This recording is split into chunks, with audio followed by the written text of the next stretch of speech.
A scream pierced through the golden silence of the Adayami mansion in Lekki. Steam curled upward like angry spirits. Air reeked of boiling water and fear. Amara stood over the trembling figure of her mother. In law, her silk robe glimmering beneath the chandelier. Her hands shook, not from guilt, but fury. The kettle slipped from her grip, clattering onto the marble floor. The old woman's cry tore through the air, her skin scalded, her eyes open, not in hatred, but in sorrow. Then, the door slammed open. A man in a black suit froze at the doorway, disbelief painting his face. "Omara, what have you done?" he whispered. "That's my mother." Boiling water spread across the white floor like liquid fire. The scent of burnt flesh choked the room. The woman's frail body trembled, yet her gaze never left her son. And as her breath grew shallow, a soft voice, the narrator's, spoke above the chaos. "Some wounds are never seen on the skin. They burn inside the heart, where forgiveness struggles to live. We chase gold and forget who washed our hands when they were dirty.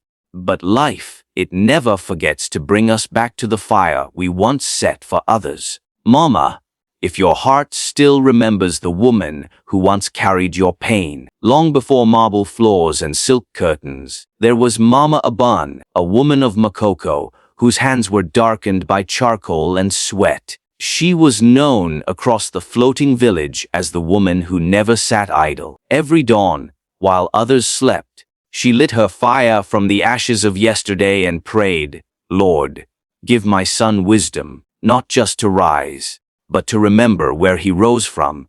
Her only son, Chidi, was her pride. Sharp-eyed, kind, and curious. "Your smile," she'd tell him, "so bright. Even the smoke forgets to sting my eyes." When he earned a scholarship to study abroad, entire village danced, drums echoed on the water, palm wine spilled, women ululated, Mama University. But joy never stays forever. One rainy evening, the old bridge collapsed beneath her cart. The weight of charcoal crushed her legs and her freedom. Yet even in the wheelchair, she remained the heart of Makoko. Neighbors said, "Mama Iban's body may have stopped walking, but her spirit still crosses rivers." At night, she would sit by her door, radio humming softly, a gift from Chidi before he left. Whenever she heard news of powerful businessmen, she'd smile faintly. "Maybe my son is among them now." Then one morning, a letter came. Energy Limited, Director Chidi Adiemi.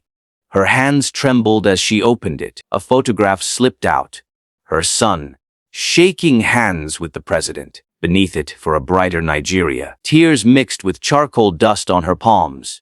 "My son," she whispered, "your light is bright, but may it never blind your heart." Rain drizzled lightly as a black SUV glided through Makoko's narrow lane. In suits stepped out. "Madam Iban, your son requests your presence in Lekki." The whole village watched in awe. "Mama University is going to paradise!" they cheered.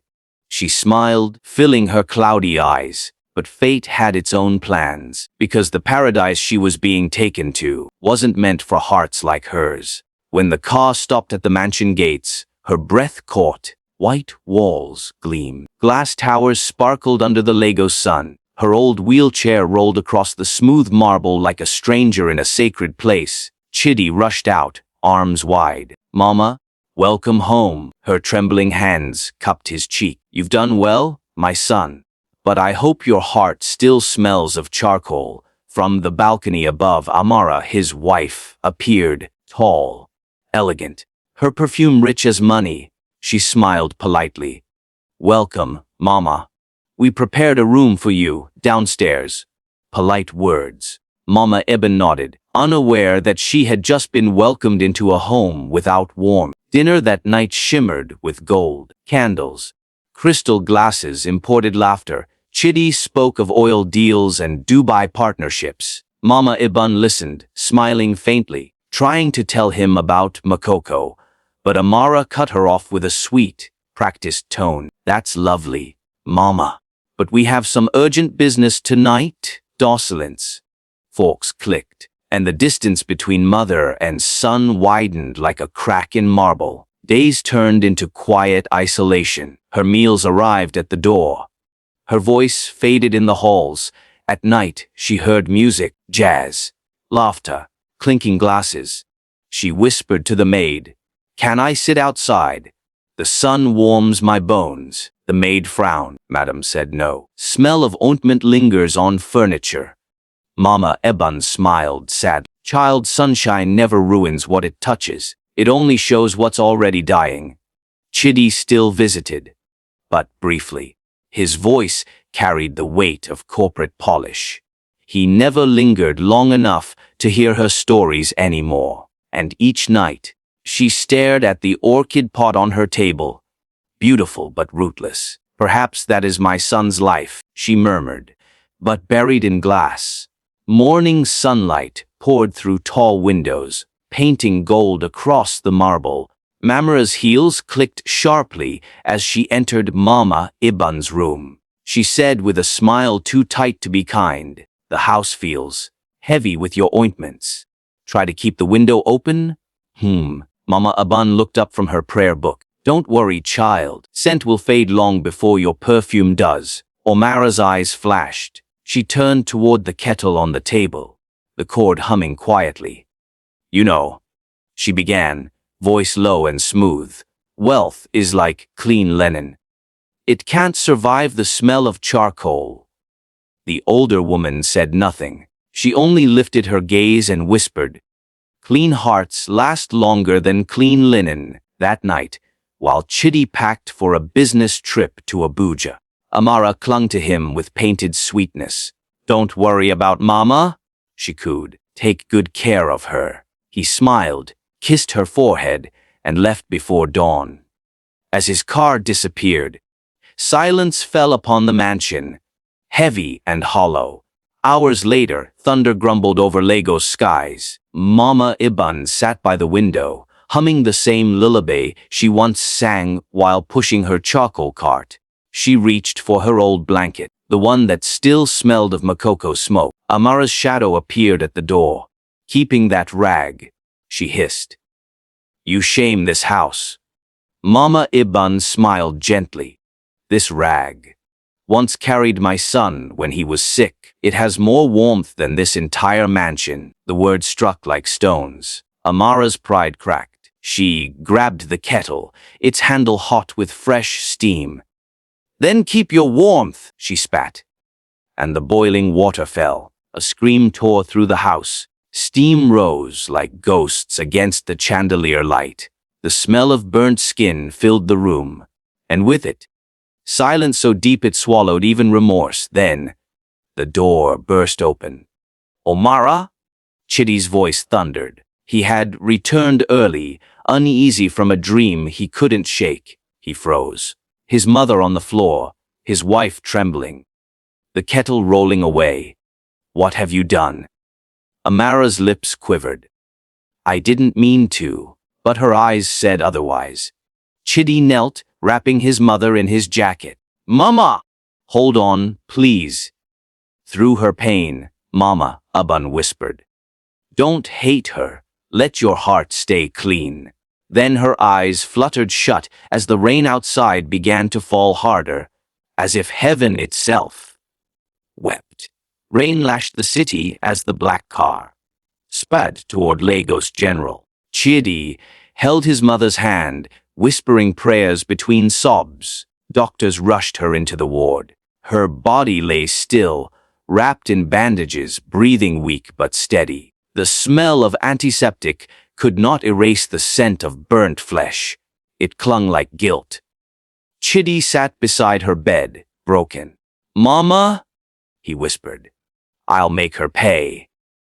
But when her eyes opened slightly, her first word wasn't anger, it was mercy. "No, my son, if you let vengeance grow, it will burn the same way water burned me." He bowed his head. She tried to kill you." Mama Iban's lips curved faintly. "She tried to kill love, not me. But love cannot die." Outside, reporters gathered. Oil magnate's mother scalded in family tragedy. The headlines screamed. Social media blazed with outrage. But inside the quiet room, sound was the rhythmic beep of the monitor, and a son learning that even grief has a heartbeat. 3 days later, Inspector Okoro arrived. He plugged a small drive into his laptop and turned to Chidi. The mansion's cameras caught everything. The footage flickered to life. Amara walked in. The kettle hissed. She unplugged it deliberately, stepped closer, and poured. Chidi's eyes filled with tears. But then, a moment no one expected before the boiling water touched her, Mama Iban reached out, not to shield herself, but to protect a framed photo of her son on the table. She had tried to save his image. Even as he failed to save her, the inspector paused the footage. Chidi covered his face, trembling. My God, I let ambition into my home. It burned my mother. Outside the room, journalists waited for a statement, but the son of wealth had no words, only tears. Months later, the courthouse overflowed with spectators. Rain hung in the clouds again, waiting for judgment. Amara sat in the dock, her once glamorous hair tied in a dull braid. Her eyes were hollow, her hands cuffed. When the prosecutor read the charges, intentional harm to a disabled elder, gasps rippled through the room. Then came her turn to speak. Her voice shook like dry leaves. I didn't want to kill her. I only wanted her to respect me. I was tired of feeling small in my own house. The judge nodded solemnly. To Chidi, do you wish to speak? He rose slowly, his suit plain, his face lined with nights of no sleep. I once called myself a billionaire, he said softly. I was just a poor son blinded by gold. He turned to Amara. Pride boiled your heart, but my silence fed the fire. My mother told me forgiveness frees the soul. Today, I choose to listen. Whispers filled the courtroom. The judge struck the gavel. In view of the victim's plea for leniency, the court sentences Amara Adiemi to 5 years imprisonment. Amara collapsed in tears. Chidi did not look away. He simply placed his hand over his heart. A gesture of farewell, not hatred. Outside, as he stepped into the rain, an old woman selling roasted corn murmured, Lagos weeps for the children who forget their mothers. He looked up. And it forgives them too, he whispered. Weeks passed. The city moved on, but Chidi's heart didn't. Instead, he spent his days by his mother's side as she healed. One afternoon, he brought her the orchid pot from the mansion. I want to replant it here in real soil. She smiled, her bandaged hands trembling as she touched the earth. Good. Flowers only live when their roots are true. He knelt beside her. Mama, I've sold my shares. I'll build a foundation for mothers like you, for women who've been forgotten. Her eyes glistened. My pain has found purpose. Months later, in Makoko, drums echoed again. A new wooden bridge stretched over the canal, carved with gold letters. Mama's Bridge, the Iban Foundation. With crutches crossed it, children waved flags made from old cloth. Chidi stood beside his mother, both dressed in white. Mama, he whispered, that day I thought my world ended, but that day I was reborn. She smiled through tears. My son, you have finally come home. The years rolled gently, like waves under the bridge. Mama Eban grew older, but peace made her radiant. One evening, as the sun melted into the water, she said quietly, if tomorrow I'm not here, don't cry. I've seen your heart return to its roots. Chidi held her hand tightly, but words failed him. She leaned back in her chair, smiling. The Lord has washed my ashes clean. And that night, she slipped away like a candle whose flame had fulfilled its purpose. The next morning, the river carried the scent of lavender. Chitty sat alone on the bridge, her purple shawl folded beside him. Began to fall, slow, heavy, cleansing. He looked to the sky. Forgiveness is the only fire that warms the soul. He whispered. A rainbow arched over Makoko, faint but fierce.